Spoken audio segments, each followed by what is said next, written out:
வணக்கம் ஃப்ரெண்ட்ஸ், நீங்கள் பார்த்துட்டு இருக்கிறது வணக்கம் கிரிக்கெட் சேனல்.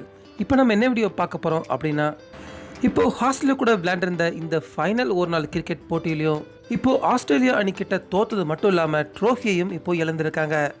இப்படி இருக்க இந்த தோல்விக்கு நம்ம விராட் கோலி அவர் என்னதான் தெரிவிச்சிருக்காரு அப்படிங்கிறத பற்றி நம்ம இந்த வீடியோவில் இப்போ பார்க்கலாம்.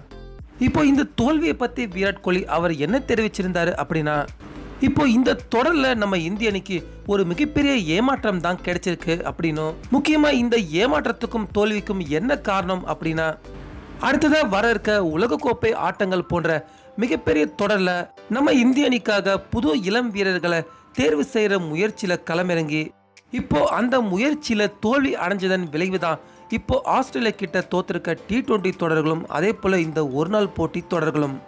அதாவது இந்திய அணிக்கு ஏற்கனவே போதிய அளவுக்கு சீனியர் பேட்ஸ்மேன்களும் பவுலர்களும் இருந்தாலும் இந்த உலகக்கோப்பை ஆட்டங்களில் இந்திய அணி விளையாடுறதுக்கு முன்னாடி முழு தகுதி உள்ள இளம் வீரர்கள் இருந்தாங்கன்னா அவங்களுக்கு வாய்ப்பு தரணும் அப்படிங்கிற எண்ணத்துக்காக தான் இந்திய அணியில் தொடர்ந்து இந்த மாதிரியான மாற்றங்கள் செஞ்சு பந்து வீச்சிலும் பேட்டிங்கிலும் தொடர்ந்து பல இளம் வீரர்களுக்கு வாய்ப்பு அளிச்சிருந்தோம்.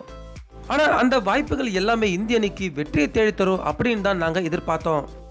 ஆனால் எப்போ இந்திய அணிக்கு இந்த முயற்சி இவ்வளோ பெரிய தோல்வியை தேடி தந்ததோ, நிச்சயமாக உலகக்கோப்பை ஆட்டங்களில் இந்திய அணியில் இளம் வீரர்களுக்கு அதிக வாய்ப்புகள் இருக்கிறதுக்கான வாய்ப்புகள் இல்லை அப்படிங்கிற மாதிரி இப்போ விராட் கோலி அவரே பார்த்தீங்கன்னா இந்த விஷயத்தை அவர் தெரிவிச்சிருந்தாரு.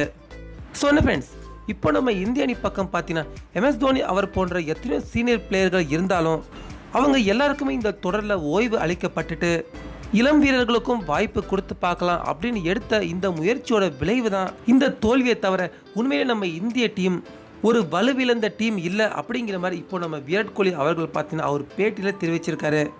ஸோ இப்போ விராட் கோலி அவர் தெரிவித்த இந்த கருத்தை நீங்கள் ஏற்றுக்கிறீங்களா? இப்போ இதை பற்றின உங்களுடைய கருத்துக்களை மறக்காமல் கமெண்ட் பாக்ஸில் பதிவு பண்ணுங்கள். மேலும் இந்த வீடியோ பிடிச்சிருந்தால் லைக் பண்ணுங்கள், ஷேர் பண்ணுங்கள். தொடர்ந்து இது போன்ற பல கிரிக்கெட் செய்திகளுக்கு மறக்காமல் வணக்கம் கிரிக்கெட் சேனலுக்கும் சப்ஸ்கிரைப் பண்ணுங்கள். மீண்டும் அடுத்த வீடியோவில் சந்திக்கலாம்.